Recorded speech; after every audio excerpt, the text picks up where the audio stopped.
संकट ते हनुमान छुड़ावे। हनुमान जी संकट मोचन बनकर के इस भू के भार को हरण करने के लिए हरते भय हनुमान। कौन? जह शरीर रति राम सो आदरही सुजान।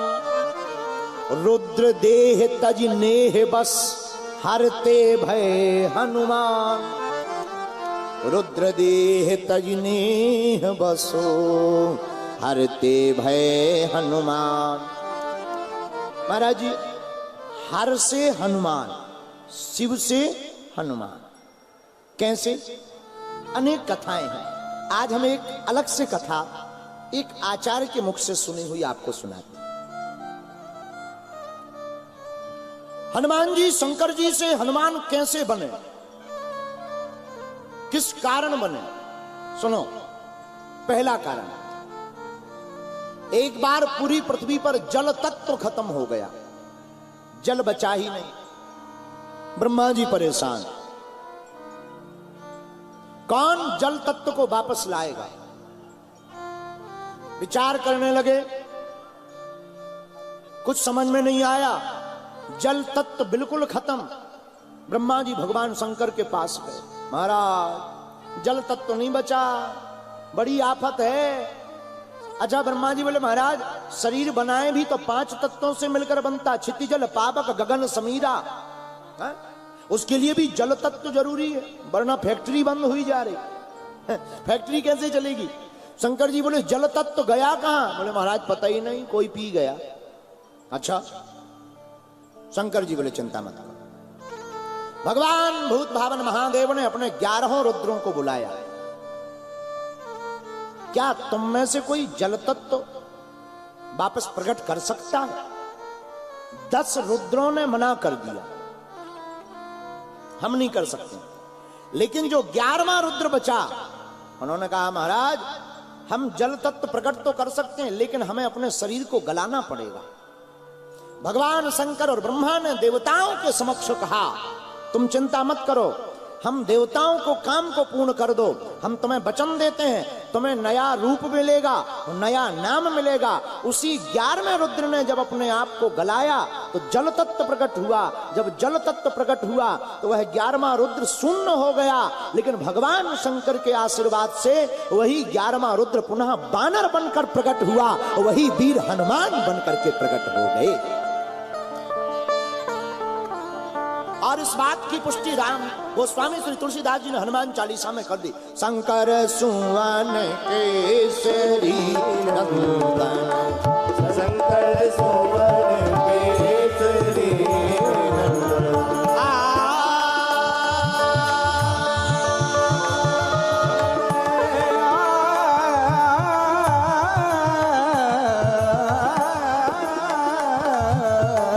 शंकर सुवन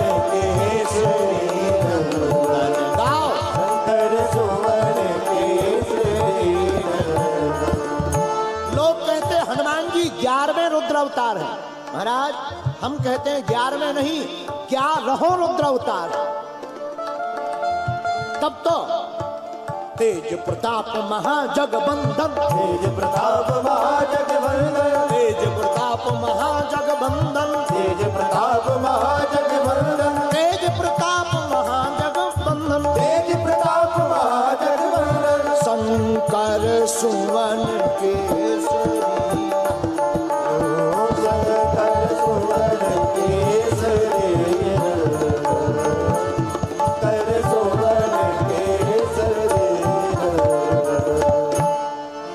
हनुमान जी शंकर जी के ही अवतार।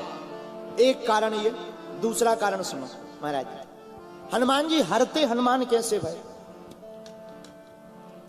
आतताई रावण के 10 सिर, भगवान शंकर को प्रसन्न करने के लिए 10 सिर चढ़ा दिए। भगवान शंकर के रुद्र 11, सिर 10। शंकर जी बोले पार्वती काम बन गया। पार्वती जी बोली क्या? बोले देखो रावण है हमारा चेला, दीक्षा लिए हैं हम, गुरुजी हैं, रावण है हमारा चेला, लेकिन चेला ने एक गलती कर दी। क्या? 10 रुद्र को प्रसन्न कर दिया, एक को नहीं दिया, एक नाराज है, हमें मौका मिल गया। पार्वती जी बोली क्या? भगवान शंकर हाथ जोड़ करके बोले देवी अब जब त्रेता युग में राम जी अवतार लेंगे तो हम वही 11वें रुद्र हनुमान बनकर के प्रकट होंगे, वो अपने चेला का ही विनाश करवाएंगे। देखो कितना बढ़िया कारण शंकर जी ने ढूंढ लिया। क्यों? क्योंकि वरना गुरु अपने चेला को खत्म करे तो गुरु की महिमा ना खत्म हो जाए। लेकिन गुरुजी भी बड़े चतुर हैं। अच्छा एक बात और महाराज, पूरी रामायण पढ़ना, सबने रावण को समझाया, गुरुजी ने कभी नहीं समझाया, शंकर जी ने कहीं नहीं समझाया। तो किसी ने कहा क्यों? रावण को सबने समझाया, मंदोदरी ने समझाया, हनुमान जी ने समझाया, जामवंत ने समझाया, शंकर जी आपने क्यों नहीं समझाया? शंकर जी बोले हमारी मानना ही नहीं है उसे। बोले क्यों? बोले हमारे सामने आता है तो हंसने लगता है। तो लोग बोले क्यों हंसने लगता? बोले हमारे सामने आते ही कहने लगता गुरुजी इधर देखो तुम्हारे तो 5 ही मुंह हैं, ते तो 10 हैं। जब चेला इतना बड़ा हो तो समझाए कौन? बोलो सीताराम। कई बार चेले इतने बड़े हो जाते हैं कि गुरु की पकड़ से बाहर हो जाते हैं। हाँ, गुरु की। एक बार संभाजी नगर के एक गुरु एक चेला समुद्र किनारे गए, बंबई। तो पुराने जमाने में मुंबई के समुद्र किनारे एक बोर्ड लगा था, बोर्ड पर लिखा था डूबते हुए बचाने वाले को 500 रुपया इनाम। गुरुजी थे संभाजी नगर के, छत्रपति संभाजी नगर के। संभाजी नगर के गुरुजी खतरनाक होते ही। गुरुजी बोले चेला अगर कुछ रुपया तुम्हें कमाना हो तो बोलो। चेला बोलो गुरुजी हो जाने दो। गुरुजी बोले चेला एक काम करते हैं, हम डूबते हैं तुम बचाना, 500 लेंगे, 100 तुम्हारे, 400 हमारे, क्योंकि रिस्क हमारा है। चेला बोला गुरुजी तैयार है, चले जाओ। गुरुजी समुद्र में गए, अब ठीक है। चेला बोलो थोड़े और। गुरुजी थोड़ा अंदर गए, अब ठीक है। गुरुजी थोड़ा और।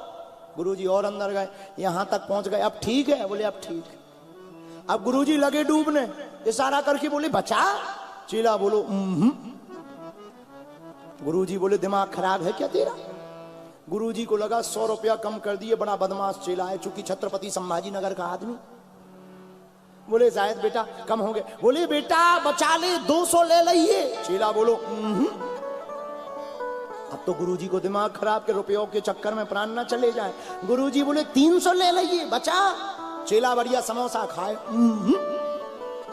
गुरुजी बोले बाहर में जा, 500 ले लिये, प्राण बचा।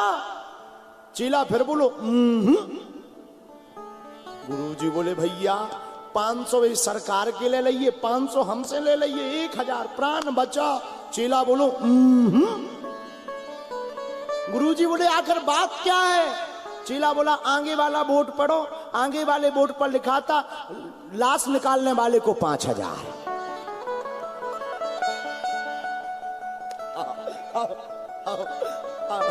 बोले 500,000 में कौन पड़े, सीधे 5000 लेंगे। बोलो सीताराम। खैर वो संभाजी नगर का नहीं था, वो तो मुंबई का था। अपन को कल तक रुकना भी है। कौन आफत मोल ले गए हो फिर आप लोगों से? राम राम राम राम राम। ऊपर इंद्र की सभा, नीचे संभाजी नगर के लोग। नहीं आप लोग बहुत अच्छे हो, सच बताएं महाराज जी। आप पधारे, छत्रपति संभाजी नगर के लोग बहुत प्यारे। लेकिन जैसे भी हैं हमारे ही तो हैं। रावण को सबने समझाया, शंकर जी ने नहीं समझाया। क्यों? अभिमानी को समझाना बड़ा मुश्किल। अभिमानी कौन? जो सो रहा हो उसे जगाना सरल है। जो सो रहा हो उसे जगाना सरल है, जो जाग रहा हो उसे बताना सरल है, लेकिन जो सोने का नाटक कर रहा हो उसे जगाना बड़ा कठिन है। ऐसे ही अभिमानी कौन? ज्ञानी होते नहीं, अज्ञानी अपने आप को मानते नहीं। उन्हीं का नाम अभिमानी है। और जो ज्ञानी हो ना, अज्ञानी अपने आप को माने ना, ऐसे व्यक्ति को समझाना बड़ा कठिन है। एक आदमी का बेटा अपने बालक को लेकर स्कूल के प्रिंसिपल के पास गया, बोले सरकार, मास्टर साहब, हमारा बेटा बहुत होशियार है, जन्मजात होशियार है, बस इसको तो सर्टिफिकेट की जरूरत है, तो पढ़ाई में नाम लिख लो। मास्टर बोले लिख लेते हैं। नाम लिखा। 2-3 साल बाद मास्टर के पास गया उस विद्यार्थी का बाप पिता, बोले सर, मास्टर और बताओ, हमारा बेटा पढ़ने में तो होशियार है ना? अरे बहुत मेधावी छात्र है। बोले और तो सब गुण हैं, बस 2 गुण कम है, 98 गुण हैं, 2 गुण नहीं है। तो पिता ने कहा कौन कौन से? बोले एक, इसकी खुद की तो समझ कुछ है नहीं, और दूसरा हमारी मानता नहीं है, बाकी गुण है। अब बताओ, जिसके खुद की समझ हो ना और समझदार की माने ना, ऐसा आदमी ही अभिमानी कहलाता है। ऐसे अभिमानी को समझाना बड़ा कठिन है। लेकिन मेरे प्रिय साधको, हम तुमसे प्रार्थना करते हैं, बुरा मत मानना, झुकते वही जिसमें जान होती है, अकड़ तो एक मुर्दे की पहचान होती है। विनम्र हो जाओ, हनुमान जी की तरह सरल हो जाओ, हनुमान जी की तरह विनम्र बन जाओ। और जो भी साधक, जो भी व्यक्ति, जो भी याचक हनुमान जी की तरह विनम्र हो जाता है, उसी को गोस्वामी तुलसीदास जी की पंक्ति सिद्ध हो जाती, चारों युग परिताप तुम्हारा,